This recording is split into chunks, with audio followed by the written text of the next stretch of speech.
Welcome to the deep dive.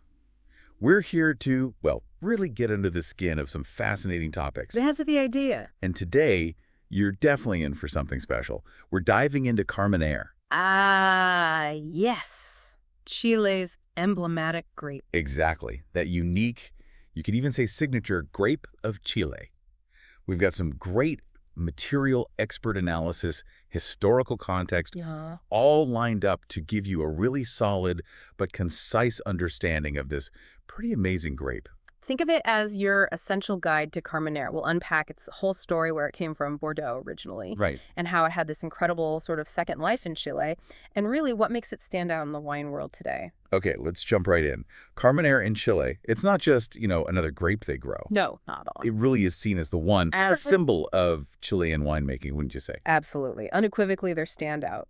But the story behind how it got there, Nah. that's what's really captivating. It was completely unexpected. And it all started back in France, in Bordeaux. That's right, born in Bordeaux, but it seems it found its true calling, its perfect spot, you could say, in Chile's terroir. So the soil, the climate there, just right for it. It seems so. It really adapted and developed this unique character that's now, recognized globally. And this connection goes beyond just the vine itself, doesn't it? It feels woven into the fabric of Chilean wine history. Oh, definitely. Its story is intrinsically linked to the whole narrative of Chilean viticulture. Lots of twists and turns. Like its arrival, that wasn't exactly planned. Not in the slightest. It arrived sort of accidentally in the 19th century, mixed in with cuttings of other Bordeaux grapes. Wow. But the truly remarkable part is its survival. It thrived in Chile while phylloxera was wiping out vineyards in Europe. That devastating pest. Exactly. Carmenere was practically considered extinct over there for a long time. So its survival in Chile adds this layer of, well, mystery and resilience, a bit like a botanical comeback story. And here's the really wild part. For what, over 100 years? Yeah, easily. It was just growing there, and everyone thought it was Merlot, a late-ripening kind of Merlot. That's right. Imagine that, just hiding in plain sight. It took until the 1990s for researchers and some really visionary winemakers to realize, hang on, this is different. That's incredible. And once they identified it correctly, that's when things really took off. People started to appreciate its unique qualities. So that late discovery and the passion of those who championed it, that really pushed it into the spotlight. Precisely. It propelled it to the central role it has now in Chile's wine story. It speaks volumes about their dedication, really. So it's much more than just a type of grape. It's become a symbol. It really has. Looking at the bigger picture, Carmenere kind of embodies Chile's ability to face challenges, these unexpected turns, and still achieve world-class quality. It represents the passion and commitment you see from Chilean wine producers. And you mentioned its connection to food culture, too. Yes, absolutely. It pairs wonderfully with so much of Chile's diverse cuisine. You think about grilled meats, those rich stews. Right, the asado. Exactly. The smoky flavors, the spices. Carmenere often just clicks with those dishes. It complements them beautifully. So this whole journey, accidental arrival, mistaken identity, rediscovery, it's actually boosted Chile's reputation globally. Without a doubt. This unique story, coupled with the quality of the wine itself, has really helped put Chile on the map as a producer of distinctive, high-quality wines with a seriously interesting backstory. Okay, let's talk location. Where does this magic happen? We're talking about specific areas in Chile's Central Valley, right? These places seem tailor-made for Carmenere. That's right. Its cultivation is really concentrated in key parts of the Central Valley. These spots just have the right combination of soil and climate, the climatic conditions, as the experts say. The perfect recipe. Pretty much. The conditions Carmenere really loves. And the winemakers there are constantly trying to get the best expression of the grape from these specific places. There's a real drive, yes. A constant pursuit to craft wines that capture the grape's unique potential in that particular patch of land. It influences everything from vineyard work to winery decisions. So terroir is absolutely critical. What is it about the Chilean terroir that Carmenere finds so agreeable? Well, a big factor is the Mediterranean climate you find through much of the Central Valley. Right. It's moderated by the Andes Mountains to the east. And in some spots, you get that cooling Pacific breeze from the west. This creates a great environment for Carmenere, which naturally likes to ripen quite late in the season. And that late ripening, why is that a good thing? Well, that slower, gradual ripening process is really key. It lets the grapes develop more complex aromas and flavors. Okay. And importantly, it helps develop smoother, more polished tannins, that velvety texture people love in good Carmenere. And the soil must play a part too. Oh, definitely. The Central Valley has a real mix of soils, alluvial river deposits, clay sandy types, and they all influence the wine. How well the soil drains, how much water it holds. It affects vine growth and ultimately the concentration in the grapes. And it's not just flat valleys, is it? The terrain varies. Correct. You've got plains, gentle slopes, even higher altitude spots closer to the Andes. All these variations add subtle differences to the final wine. Things like slope aspect, which way it faces, affect sun exposure. So it really is this intricate dance between all these factors. It is. When you put it all together, the climate, the different soils, the varied topography, you get this multifaceted character in the Carmenere, and often distinct regional signatures emerge. Let's zoom in a bit then. Which specific regions are really known for top-notch Carmenere? While the Central Valley is the heartland, yeah, certain subregions really stand out. Like Maipo Valley, I hear that name a lot. Exactly. Maipo, up towards the northern end of the Central Valley. It's known for its stony soils, and it's generally a bit cooler than some other parts. Okay. Those conditions tend to give Carmenere from Maipo a nice elegance and structure. But it still gets warm enough for the grapes to ripen fully. Oh, yes. Despite being slightly cooler overall, the temperatures in Maipo are warm enough to allow for what we call complete phenolic maturation. That means ripe tannins, good color, Got it. leading to full-bodied wines, often with those lovely dark fruit notes, plum, blackberry, and maybe a hint of sweet spice like vanilla or clove from oak. What about the Rappel Valley? That's another big name, isn't it? Rappel is definitely prime Carmenere country. It's generally got a warmer Mediterranean climate and quite fertile soils. Wines from here tend to be richer, more concentrated. And Rappel itself contains two really important subzones, Colchagua and Cachapol. Okay, let's break this down. Colchagua sounds particularly famous. Colchagua really has earned its stellar reputation for Carmenere. It's geographically diverse, creating this mosaic of microclimates, Interesting. which leads to really complex, elegant wines. You often find those smooth tannins we talked about, good balance, and a rich mix of aromas, red and black fruits, that signature bell pepper note, sometimes earthy touches. And Catchpole, the other part of Rappel. Cachapol right next door, but it has its own personality. Carmenere from Cachapol often shows great fruit concentration, well-integrated tannins, and an aroma profile that kind of balances the fruity side with those characteristic vegetal notes. Moving further south in the Central Valley, we hit the Maule Valley. What's the style like there? Maule is one of Chile's more traditional wine regions. It has a cooler climate overall, and again, a real diversity of soils, alluvial, clay, even granite. Okay. This tends to result in Carmenere with more pronounced acidity, vibrant red fruit flavors, think cherry, raspberry, and sometimes a subtle mineral edge. It definitely sounds like the Central Valley is the main stage for Carmenere. But are there other, maybe newer regions showing promise? Absolutely. While the Central Valley is dominant, we're seeing exciting things happening elsewhere. Take the Limari Valley, for instance, which is further north. It's cooler there, thanks to the Pacific influence, and it has distinctive calcareous, chalky soils. The potential there is for Carmenere with perhaps more delicate aromatics, noticeable acidity, and a real mineral streak. And what about heading south, away from the Central Valley? Well, south of the Central Valley, you have the Itata Valley. It's generally cooler and more humid there, with lots of old granitic soils. Right. Carmenere from Ida often shows a more rustic, earthy profile. Think of vibrant acidity, firmer tannins, maybe aromas of wild herbs and minerals. It's quite a different expression. So even within these broader regions, there's clearly a lot of variation going on. Exactly right. It's that intricate dance, again, specific microclimate interacting with the local terroir. It creates this wonderful diversity in how Carmenere expresses itself, even between vineyards that aren't that far apart. Now, Carmenere is mostly known as a red wine, obviously. Are there other styles being made? You're spot on. The vast majority is single varietal red wine. That's its main identity. These typically show those ripe red and black fruit aromas, that classic spicy, peppery, sometimes bell pepper character, and those hallmark velvety tannins, usually medium to full-bodied, nice balanced acidity, great young, but many can age too. And what about blends? You touched on that earlier. Is it used much in blending? It plays a really important role in Chilean Bordeaux-style blends. It adds softness to the mid-palate, brings in its unique spice notes, and just adds a certain character. It often rounds out the structure of, say, Cabernet Sauvignon. Makes sense. Now, despite all this success, are there ongoing challenges for Carmenere growers in Chile? Oh, definitely. Challenges remain. Managing that late ripening is a constant focus, especially with climate variability. An early rain or a cool spell late in the season can be tricky. Right, you need that long, dry autumn. Exactly. And in the more humid areas, its susceptibility to fungal diseases is something growers have to manage carefully. Like mildew. Mildew rot, yes. Good vineyard practices, like ensuring air flows through the vines, are crucial. And looking forward, what's the outlook for Chilean Carmenere on the world stage? Well, global competition is always increasing, isn't it? So maintaining high quality and really emphasizing what makes Carmenere unique is key. But that uniqueness is also its strength. Absolutely.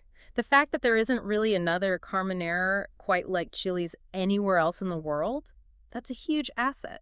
The potential for distinctive, high-quality wines is definitely there. And its history adds to the appeal. Massively. That strong link to Chilean identity, the fascinating rediscovery story, consumers find that compelling. So the path forward involves continued investment and innovation. Precisely. Continued investment in R&D, refining vineyard and winery techniques, smart marketing, all crucial to solidify its place as a true global icon. Let's dive a bit deeper into that incredible history. You said it nearly vanished in France, but found this new life in Chile. Yeah. Can you expand on that journey? It's such a great story. So yes, born in Bordeaux, it was actually one of the 6 original noble red grapes permitted in the Bordeaux wines, historically quite respected, especially in the Medoc. So what went wrong for it in Bordeaux? Well, it was always a bit tricky to grow there. It's quite susceptible to mildew, which was a big problem. Oh, okay. And it often struggled to ripen fully in Bordeaux's maritime climate. Sometimes the wines could be a bit green, herbaceous, with unripe tannins. And then phylloxera delivered the final blow. Pretty much. When that devastating louse hit Europe in the late 1800s, vineyards had to be replanted. Growers chose hardier, more reliable grapes like Cabernet Sauvignon and Merlot. And Carmenere just got left behind. Largely, yes. It was already difficult, and the replanting was an opportunity to switch. It effectively vanished from European vineyards. But somehow it had already made its way to Chile. In this amazing twist of fate, yes. Cuttings were brought over from France in the mid-19th century before phylloxera hit Europe. Wow, talk about timing. Exactly. And these cuttings were often mixed up. Carmenere traveled sort of incognito, often planted right alongside Merlot because the leaves look quite similar, especially to the untrained eye back then. And it just happily grew there for over a century, completely misidentified. That's the incredible part. It thrived in Chile, adapting perfectly, developing its unique traits, all while everyone thought it was just a quirky type of Merlot. Just astonishing. So what was the moment of truth? When did the penny drop? 1994. That was the pivotal year.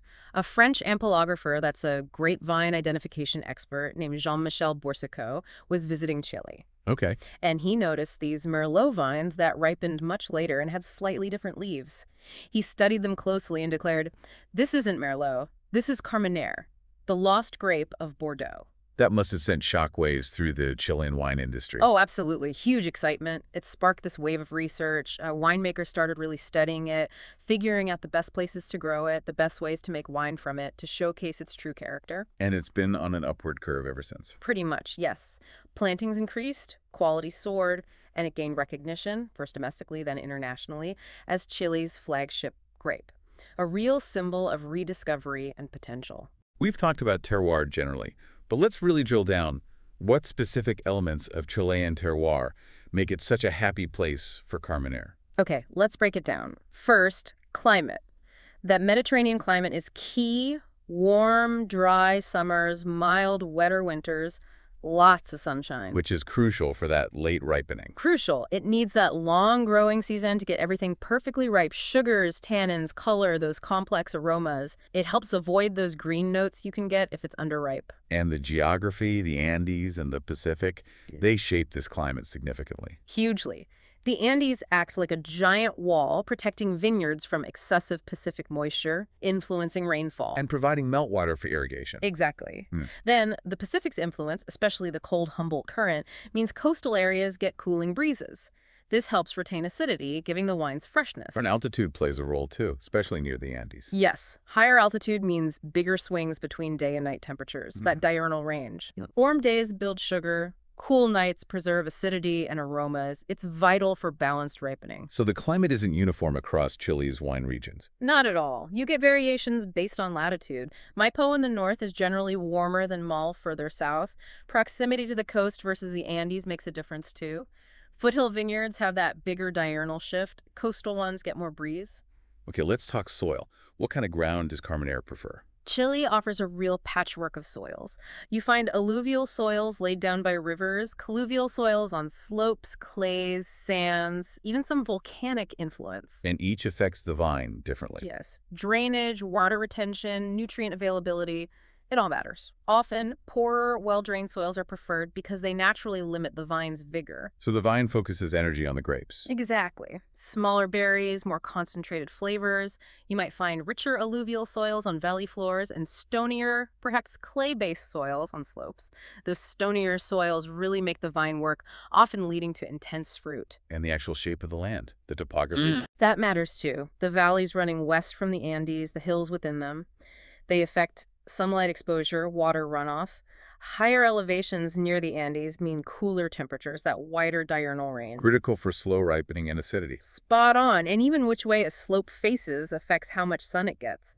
Plus, the rivers carving the main valleys and the smaller side valleys create all these little microclimates. It's incredibly complex. Let's shift from the land to the plant itself. What does the Carmenere vine actually look like? Any distinguishing features? Well, the leaves are usually medium-sized, 5-lobed, quite a deep green. The grape bunches are typically medium, sort of conical, sometimes quite compact, and the berries themselves are small, turning a dark blue-black when ripe. And you mentioned its autumn colors are quite striking. Yes, that's a real telltale sign.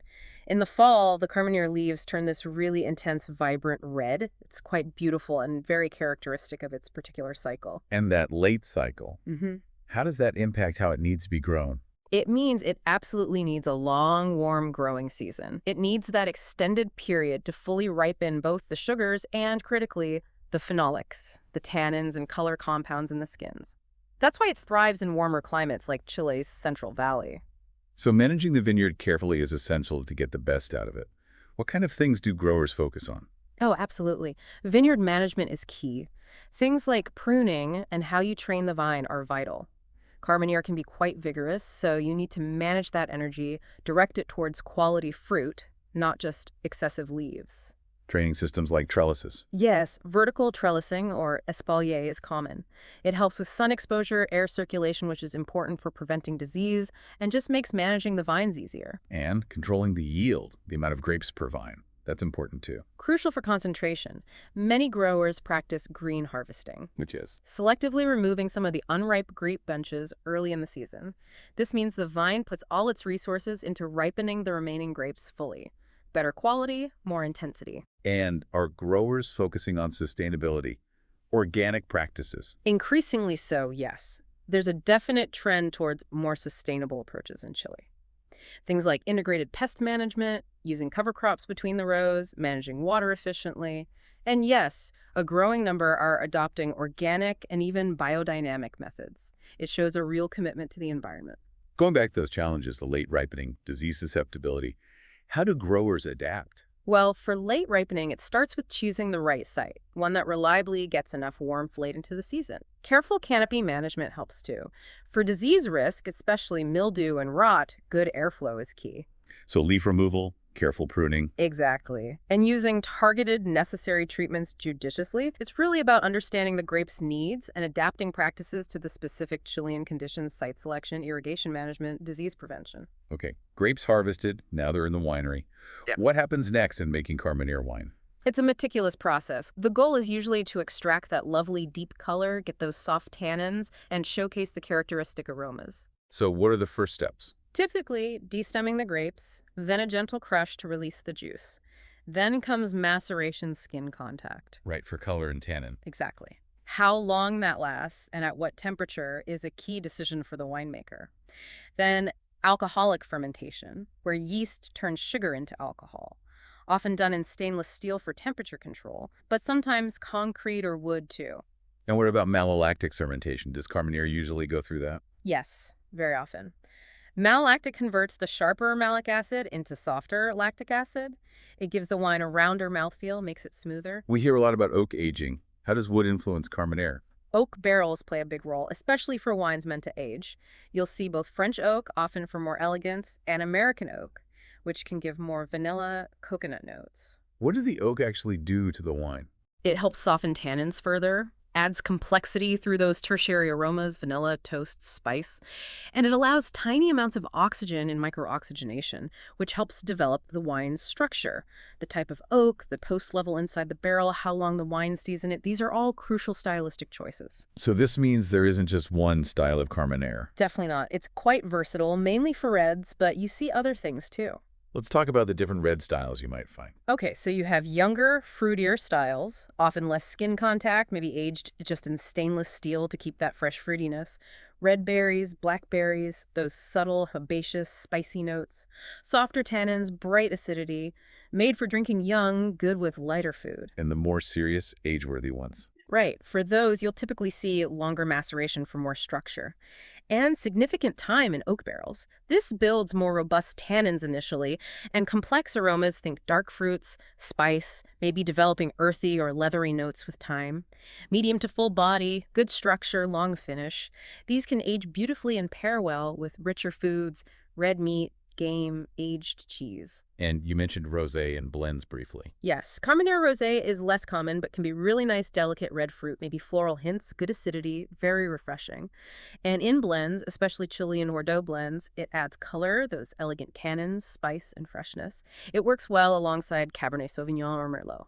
It really sounds like the winemaker's touch is paramount throughout this. Absolutely critical. Their expertise determines harvest timing. Hitting that perfect ripeness is key.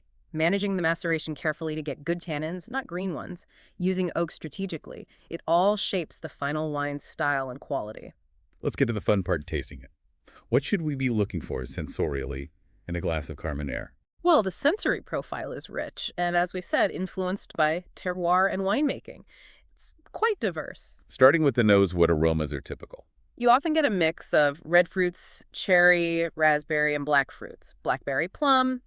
Spice is usually there too, black pepper, maybe clove. And then there's that distinctive herbaceous element, often described as roasted red bell pepper, sometimes dried tobacco leaf. Interesting. If it's seen oak, you'll likely get vanilla, maybe chocolate or coffee notes.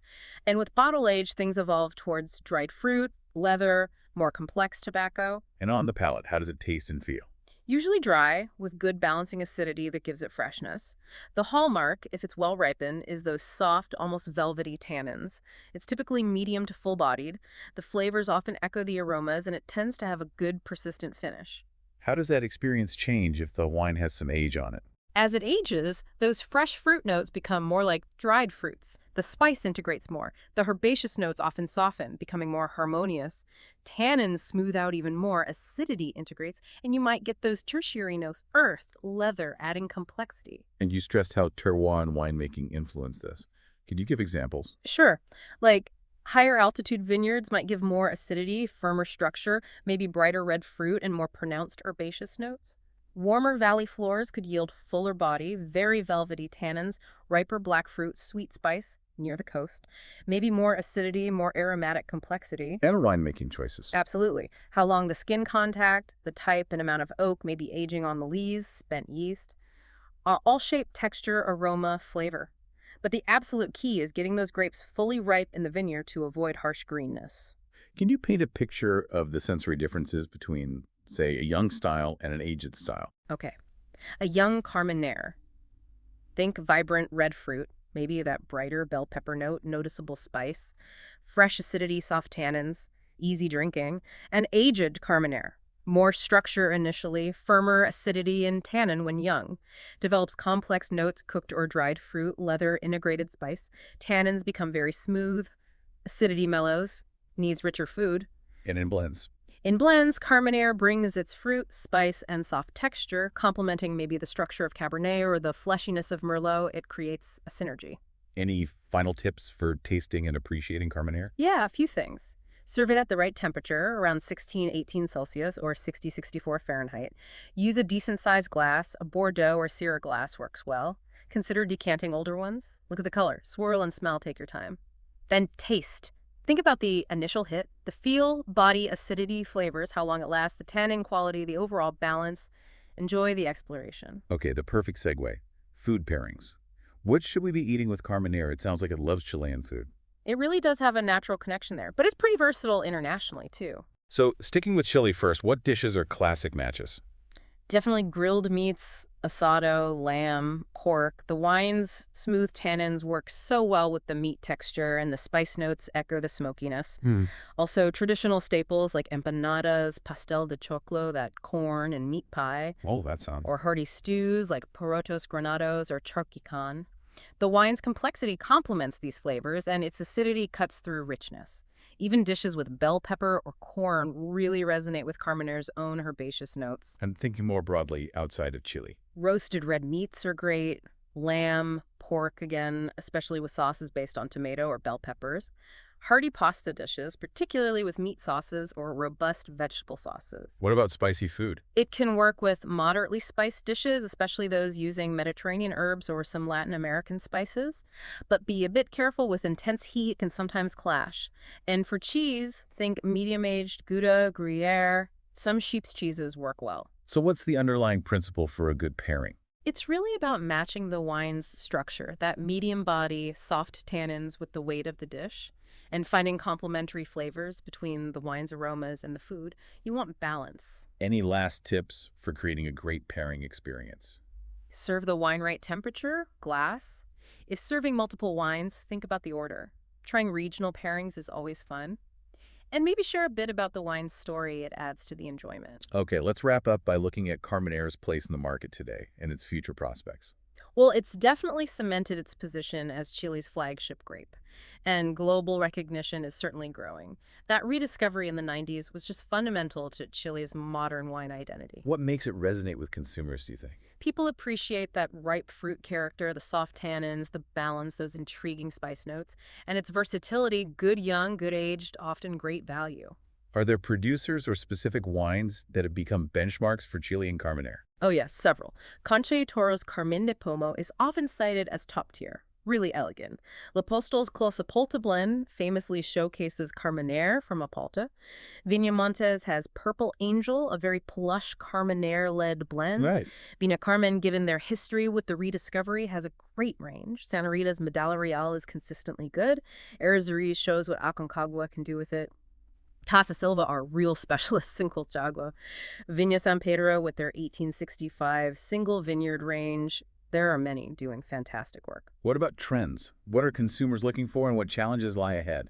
There's definitely a growing interest in terroir wines that really speak of their origin. That's a plus for Carmenere. Challenges. Adapting to climate change is ongoing. Communicating the diversity of styles effectively. Standing out in a crowded market. Does wine tourism help with that? Immensely. Getting people to the regions, tasting the wines where they're made, meeting the producers. It builds a strong connection and appreciation. It's vital. So overall, the future looks bright. I think so, yes. As long as the focus remains on quality, on expressing that unique Chilean terroir, on balancing tradition with smart innovation and embracing research, Carmenere has a very promising future. So bringing it all home, Carmenere really did find its perfect spot in Chile, didn't it? It's become the soul of their wine scene. It truly has. It's their emblematic grape, making wines with real personality, gaining international respect. And as we've seen, many wineries are crafting truly iconic examples. Okay, so let's quickly sum up the key takeaways for you, our listener, the learner. We've tracked Carmenere's amazing story from almost lost in France to Chile's star grape. That incredible journey. We've explored its unique profile, the ripe fruit, the spice, those signature soft tannins. We've seen how vital Chilean terroir is in shaping it. Absolutely key. And the range of styles being made, from easy drinking to seriously age-worthy. Oh. Hopefully you've had a few aha moments connecting those dots. And perhaps a final thought to leave you with. Carmenere's story is one of rediscovery, of hidden potential brought to light. It makes you wonder, doesn't it? What other lost treasures might be out there waiting for their moment, whether in wine or, any other field? It's a great point. Maybe something else is waiting to be found, just like Carmenere was. Yeah. It certainly encourages exploration. Exactly. Perhaps this deep dive inspires you to seek out other unique wines or just look at things around you with fresh eyes, wondering about the potential hidden within.